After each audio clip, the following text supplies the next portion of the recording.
নমস্কার, আপনারা দেখছেন ত্রিপুরার খাস খবর। এই ভিডিওতে আপনাদের স্বাগত।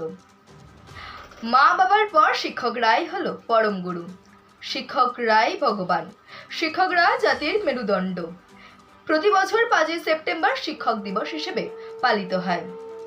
সর্বোপরি রাষ্ট্রপ্রধান সর্বপল্লী রাধাকৃষ্ণনের জন্মজয়ন্তী উপলক্ষে এই দিনটি উৎসর্গ করা হয়।